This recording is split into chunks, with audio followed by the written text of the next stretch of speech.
Hello my dear friends, स्वागत है आप सभी का। स्टूडेंट्स, आज हमारे साथ एक बहुत ही खास गेस्ट जुड़े हैं, विजय कुमार, जिन्होंने आईआईटी जैम एग्जाम क्वालिफाई किया मैथ्स में। तो सबसे पहले आपका स्वागत है विजय। Thank you sir. चलिए हमें बताइए, कैसा रिएक्शन था, आप कैसे फील कर रहे थे जब आपको पता चला जैम एग्जाम 25 का आपने क्वालिफाई किया है। सर जिस टाइम मेरा रिजल्ट आया था उस टाइम मैं कॉलेज में ही था अपने, हम्म। जिस जहाँ से मैंने बीएससी की थी। हम्म। वहाँ मेरे दोस्त भी थे साथ में। तब हमने खूब इंजॉय किया सर। अच्छा। रिजल्ट अच्छा आया। हाँ जी। और घर पे कब बताया, पेरेंट्स को? पेरेंट्स को सर जब मैं कॉलेज में था उस टाइम तो नहीं बताया। घर पे आने के बाद में मेरे मम्मी को मेरे पापा को दोनों को बताया, तो वो भी अच्छा। बहुत खुश हुए। अच्छा। तो हमारे व्यूवर्स को बताइए, आपने प्रिपरेशन कब स्टार्ट किया, कितने महीने का स्पैन था प्रिपरेशन का, और क्या स्ट्रैटेजी रही आपकी दौरान? जी सर, मैंने लगभग 6 से 7 महीने तैयारी की थी सर। अच्छा। क्योंकि पहले तो मेरे कॉलेज के एग्ज़ाम थे, उसके बाद में जो स्टार्टिंग वाला बैच था वो मैं नहीं ले पाया। हम्म। तो 2-3 महीनों के जो मेरे बैकलॉग्स थे, मैंने उसको पहले कवर अप किया। उसके बाद में मैंने बाकी क्लासेस को भी कंप्लीट किया सर। हम्म। जी चलिए सर। हमारे व्यूवर्स को बताइए, मतलब आप आपकी पढ़ाई कैसे होती थी, आप ग्रुप में पढ़ते थे या सेल्फ स्टडी प्रेफर करते हो, कैसे पढ़ाई रही आपकी? जी सर, कोई मेरे साथ जो आईआईटी जेईई की प्रिपरेशन करने वाला था ऐसा कोई नहीं था सर। ओके। मैं जो मेरे कॉलेज में थे वो उनका तो मुझे ध्यान नहीं सर, पर मेरे कॉन्टैक्ट में कोई नहीं था। ओके। तो विजय, आपने बताया कि हाँ, आपने सेल्फ स्टडी किया, आपके अराउंड वो सब माहौल नहीं था आईआईटी जैम के प्रिपरेशन का, तो फिर कैसे मोटिवेटेड रखते थे अपने आप को? बिकॉज अपने आज आसपास का जो माहौल है वो बहुत इम्पैक्ट करता है, तो किस तरीके से मोटिवेटेड रखा आपने जैम की तैयारी के लिए? जी सर, मोटिवेट तो सर मुझे ये करना ही था। तब मुझे कॉलेज में पता चला सर कि ये ऐसे कर कर कोई एग्ज़ाम होता है आईआईटी जेईई का। हम्म। वहाँ जो टीचर थे उन्होंने भी सपोर्ट किया बहुत। हम्म। वहाँ से उन्होंने बताया कि एक आईआईटी जेईई का एग्ज़ाम होता है, उससे बड़ी आईआईटीज़ में एमएससी कर सकते हो आप। तो वहाँ से हम मोटिवेट हुए सर। ऑलराइट, तो मेरा नेक्स्ट क्वेश्चन आपके लिए भी है। हमें बताइए, आपने बीएससी के पढ़ाई के साथ किस तरीके से मैनेज किया जैम का तैयारी? बिकॉज दोनों साथ में चलते हैं, पैरेलली चलते, तो बैलेंस बनाए रखना पड़ता है। तो कैसे बैलेंस जी सर। बनाए रखा, किस तरीके से आपने प्लान किया तैयारी, बताइए ज़रा डिटेल में। जी सर, स्टार्टिंग में मुझे 4th सेमेस्टर में पता चला कि ऐसे जेईई का एग्ज़ाम होता है। तो वहाँ से सर मेरी प्रिपरेशन नहीं हो चुकी थी। हम्म। स्टार्टिंग मैंने नहीं की थी। तो मैंने जो फर्स्ट अटेम्प्ट दिया था उसमें सर कुछ अच्छे स्कोर नहीं आए। हाँ, उसके बाद में सर अब मैंने एक 1 साल का ड्रॉप लिया और मैंने तैयारी की। तो अब वो सिलेक्शन हो गया सर। मतलब ये आपका सेकेंड अटेम्प्ट था, सेकेंड अटेम्प्ट में निकाला आपने? हाँ जी सर। तो हमारे व्यूअर्स को बताइए, आपने ऐसा क्या एक्स्ट्रा एफर्ट पुट किया और क्या एक्स्ट्रा प्रिपरेशन की पहले एग्ज़ाम की तैयारी कंपैरिजन में, और किस तरीके से आपने प्लान किया, क्या एक्स्ट्रा चीज़ें की आपने? एक्स्ट्रा चीज़ तो सर बार-बार में मैंने रिवीजन रिवीजन बढ़ाया। ऊपर ज़्यादा फोकस किया। जी सर। पहले तो सारा सिलेबस किया, उसके बाद में रिवीजन पर ज़्यादा फोकस किया सर।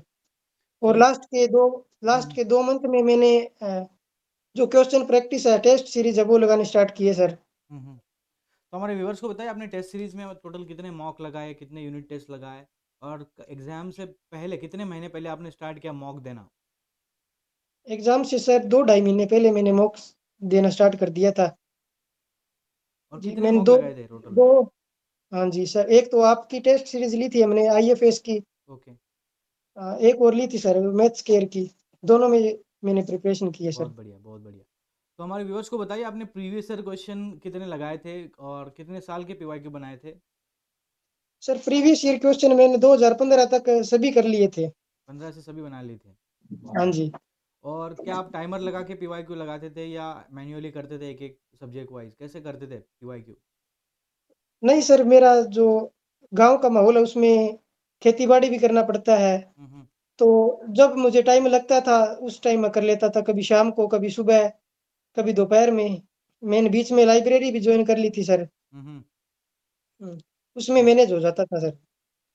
चलिए, तो हमारे स्टूडेंट्स को बताइए, अपने बहुत सारे स्टूडेंट क्या करते हैं, मैथमेटिक्स पढ़ रहे हैं, कॉलेज में भी पढ़ रहे हैं, और आईआईटी जैम की भी तैयारी करें घर पे आके, तो सेचुरेशन आता है, तो क्या ऐसी रीसेट एक्टिविटी आप करते थे जिससे आपको मदद होती थी प्रिपरेशन? रीसेट कैसे करते थे अपने आप को? कोई स्टूडेंट्स गाने सुनते हैं, कोई घूमने जाते हैं, चेस खेलते हैं, क्रिकेट खेलते हैं, तो आपकी ऐसी क्या एक्टिविटी थी? जी सर, मुझे क्रिकेट में वैसे तो बहुत इंटरेस्ट था, हुँ, लेकिन मैंने उसको अवॉइड किया कई दिनों के लिए। मैंने सोचा 4-5 महीने मैं नहीं खेलूँगा तो कुछ भी हुँ, नहीं हुँ। होगा। हुँ, हुँ, हुँ। हाँ जी। बहुत फिर बढ़िया। सर मैं सुबह-सुबह मंदिर में जाता था, हुँ, हुँ। हमारे गाँव में मंदिर है। ओके। वहाँ से मतलब ऐसा कोई स्ट्रेस वाली बात नहीं है सर, हुँ, हुँ, हुँ। ऐसे चलिए दिमाग पर कोई स्ट्रेस नहीं आता था सर। यस, और आपका माहौल भी मतलब गाँव में रहते हो तो काम रहता है, ठीक है? हाँ जी, शहर में तो काम भी रहता भागा-दौड़ी सर। रहती है। जी चलिए सर, जी बहुत सर। बहुत बढ़िया। तो हमारे व्यूवर्स को बताइए कि आपका आपकी प्रिपरेशन में बहुत सारे सब्जेक्ट पढ़े होंगे, आपने इंटीग्रल पढ़ा है, रियल पढ़ा है, लीनियर पढ़ा है, और उसके बाद ओडी पीडी पढ़ा है। तो हमारे व्यूवर्स को बताइए आपका कौन सा फेवरेट सब्जेक्ट रहा है और आपको पढ़ने में कौन से सब्जेक्ट में मज़ा आता था? सर एक तो जो ग्रुप थ्योरी हो गया, हुँ, हुँ। एक लीनियर अलजेब्रा, ओके, उसमें सर वो हाँ, वो इंटरेस्टिंग टॉपिक थे, वो मुझे बहुत इंटरेस्टिंग टॉपिक लगे सर।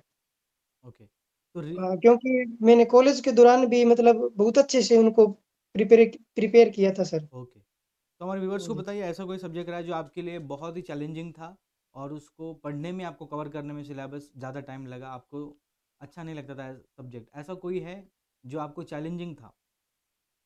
सर ऐसा कुछ ज़्यादा तो नहीं है, पर जो रियल एनालिसिस में कुछ ऐसे टॉपिक्स हैं जिसको पढ़ने में थोड़ी कठिनाई होती थी सर। नहीं, यस, जो मतलब हाँ यस, यस, सर। डिफ़िकल्ट तो कुछ भी नहीं है, समय दो तो अपन हो जाता है, बट जी कुछ सर, हो टॉपिक्स जाता ऐसे है होते सर। हैं लेंदी होते हैं और जी समझने के लिए सर। डिफ़िकल्ट होते हैं, ठीक है?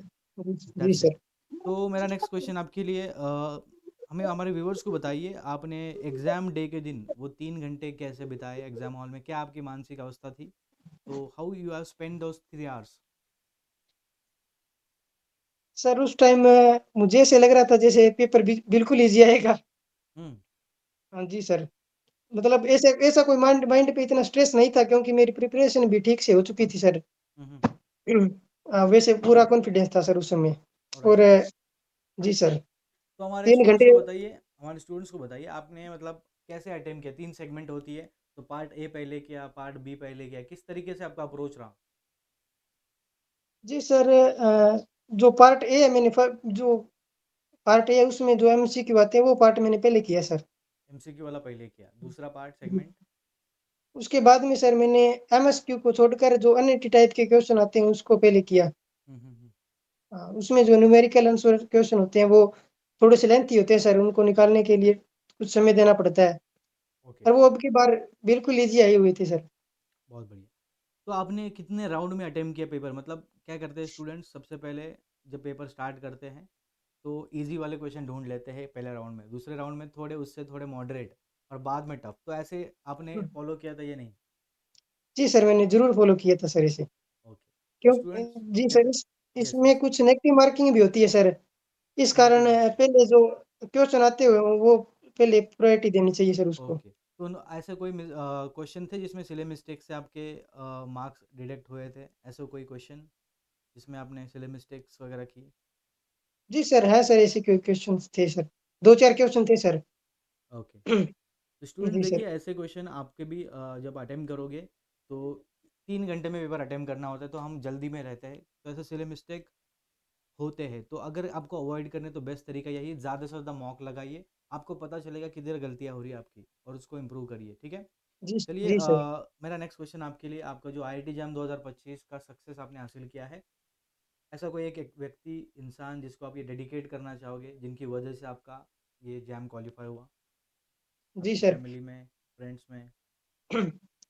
जी सर, हमारा एक केमिस्ट्री का टीचर था जो स्कूल में पढ़ाते थे सर हमें। अच्छा।